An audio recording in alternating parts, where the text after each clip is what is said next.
রাসূল সাল্লাল্লাহু আলাইহি ওয়াসাল্লাম ইরশাদ ফরমান, তোমাদের মধ্য হইতে আমার পরে বিভিন্ন ধরনের মতভেদ দেখতে পাবে। ওই সময় তোমাদের জন্য অপরিহার্য হইল ওই সমস্ত নিত্য নতুন বিষয়গুলোকে পরিহার করা, কারণ ওই সমস্ত বিষয় হচ্ছে পথভ্রষ্টতা। সুতরাং তখন তোমাদের জন্য অপরিহার্য হইল, তোমাদের জন্য অবশ্যই করণীয় হইল আমার সুন্নত এবং সমস্ত হেদায়েতপ্রাপ্ত খোলাফায়ে রাশিদিনের সুন্নত তরিকাকে আঁকড়ে ধরা। এবং সে বিষয়টা কিভাবে ধরবে তোমরা? যে তোমরা মাটির দাঁত দিয়ে চেপে ধরতে হবে। এখানে মুহাদ্দিসগণ, মুফাসসিরগণ ওনারা কেন যে রাসূল সাল্লাল্লাহু আলাইহি ওয়াসাল্লাম দাঁত দিয়ে বললেই তো হইতো, কিন্তু কেন বললো যে মাটির দাঁত দিয়ে চেপে ধরো? কারণ কি, আমাদের সামনের দাঁতগুলো অনেকটাই দুর্বল, কিন্তু একেবারে আমাদের মাটির দাঁত যেগুলো আছে ওগুলো অনেক শক্ত, অনেক হার্ড মাংস। যে সমস্ত জিনিসগুলো আমরা সামনের দাঁত দিয়ে চিবাইতে পারি না, ওই সমস্ত জিনিসগুলো আমরা ওখান দিয়ে চেপে ধরি। অর্থাৎ আমি যদি রাসূলের তরিকা এবং হেদায়েতপ্রাপ্ত সাহাবাদের তরিকার মধ্যে যদি আমি না থাকি, তখন এই সমস্ত নিত্য নতুন বিষয়গুলোকে আমাকে বারবার ধোঁকা দিয়ে ফেলতে পারে।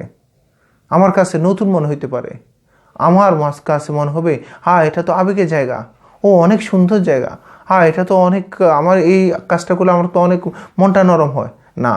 এই অবস্থায় নিত্য নতুন সমস্ত বিষয়গুলা এগুলো হচ্ছে বেদায়েতের অন্তর্ভুক্ত। আপনি যখন এগুলো করতে থাকবেন, আপনার কাছে শয়তান আপনাকে ধোঁকায় ফেলে আপনার এই ন্যাক কাজগুলো আপনার কাছে মনে হবে যে এই ন্যাক কাজগুলো আমি করলে আমার মনটা নরম হয়ে যায়, আমি ইসলামের উপর প্রভাবিত হইতে পারি, আমি আল্লাহর কথা স্মরণ হয়, রাসূলের কথা স্মরণ হয় না। এই সমস্ত বিষয়গুলো আপনাকে বারবার আপনাকে ধোঁকায় ফেলে দিবে এবং একটা মুহূর্তের মধ্যে আপনার ঈমানটা নিয়ে যাবে। এই জন্য যখন যে অবস্থায় যেখানেই থাকুন না কেন, রাসূলের তরিকার উপর অটুট থাকবেন এবং সুন্নতে সাহাবা, যাকে খোলাফায়ে রাশিদ যাদের ছিলেন, ওই 4 জন খোলাফায়ে রাশিদিন যারা যেভাবে মতভেদ যাই কিছু থাকুক না কেন, ওনারা যেভাবে ওনাদের ওই সময়কার যুগটাকে পরিচালনা করেছেন, আমরা ওইভাবে নিজের জীবনটা গঠন করার চেষ্টা করব। রাসূল সাল্লাল্লাহু আলাইহি ওয়াসাল্লাম বলে আমার পরবর্তী 30টা বছর সোনালী যুগ থাকবে। আবু বকর রাদিয়াল্লাহু, ওমর রাদিয়াল্লাহু, ওসমান রাদিয়াল্লাহু এবং আলী রাদিয়াল্লাহু, এই 30টা বছর সোনালী যুগ। এই যুগগুলো আপনাকে কি করতে হবে? যে রাসূলের তরিকার আপনি কোনো জিনিস পাচ্ছেন না রাসূলের মধ্যে, আপনার রাসূলের তরিকার মধ্যে অবশ্যই সমস্ত কিছু আপনি পেয়ে যাবেন, হয়তো আপনার ব্রেনের মধ্যে ধরতেছে না। আপনি কি করেন? একটু ওই 4 জন সাহাবাদের দিকে তাকান, ওনারা কি করছে, ওই মাসালাটা কি করছে, ওইভাবে আপনি কাটান। কিন্তু এর বাইরে গিয়ে আপনার মন চাইছে আপনার বাপ দাদা দিনা এই সমস্ত জিনিসগুলো করে আপনার ঈমানটা হারা হয়ে যাবেন। রাসূল সাল্লাল্লাহু আলাইহি ওয়াসাল্লাম বলে, তোমরা শিরিক মুক্ত ঈমান এবং বেদাত মুক্ত আমল নিয়ে আসছো, তোমাদের জন্য আল্লাহ পাক জান্নাতের ব্যবস্থা করে রাখছেন।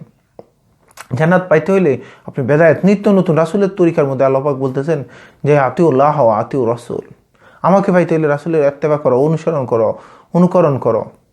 কিন্তু আমরা অনুসরণ আমার পীরে করছে, আমার অমুক বাবা করছে, তমুক বাবা করছে, এভাবে করতে ইসলামটাকে আমরা বাবার মধ্যে ঢুকে ফেলছি, পীরের মধ্যে ঢুকে ফেলছি। পীরের অনুসরণ করেন, কোনো হক্কানি আলেমের অনুসরণ করেন, এটা বিরোধিতা না। কিন্তু আমরা যখনই যে এই কাজটা এতদিন ধরে করে আসছি, আমার ফিরে করে আসছে, তিনি কি হেদায়েতের মধ্যে অন্তর্ভুক্ত নাই? কি বলো, এটা কি নাই? না আমি এতদিন করে আসছি, আমি এই কাজটা করবো না, এভাবে করবে না। এই সমস্ত নতুন বিষয়, দিনের মধ্যে নতুন বিষয় হচ্ছে বেদাত। যে বিষয়ে নাই ওই বিষয়ে যদি আপনি ঢুকাইয়া ওটা আপনি আমল করেন, আপনি আসলে সর্বোচ্চ আপনি হয়তো শয়তানকে পেয়ে যাবেন, কিন্তু আল্লাহর কাছে কিনারে আপনি যাইতে পারবেন না। এই জন্য যখনই সময় থাকে, যখন ফ্রি হয়ে যান, সর্ব অবস্থায় রাসূলের তরিকা একটু পড়তে থাকলেই দেখবেন শয়তান আপনাকে কি করতে পারবে না, ধোঁকা ফেলতে পারবে না। কিন্তু না পড়ে আমরা আজকাল সবাই অমুককে অনুসরণ করে, অনুসারের মাধ্যমে আমরা দেখা গেল কি ঈমানটা হারা হয়ে যাচ্ছে। আল্লাহ পাক যেন আমাদের সবাইকে বুঝার তৌফিক দান করে।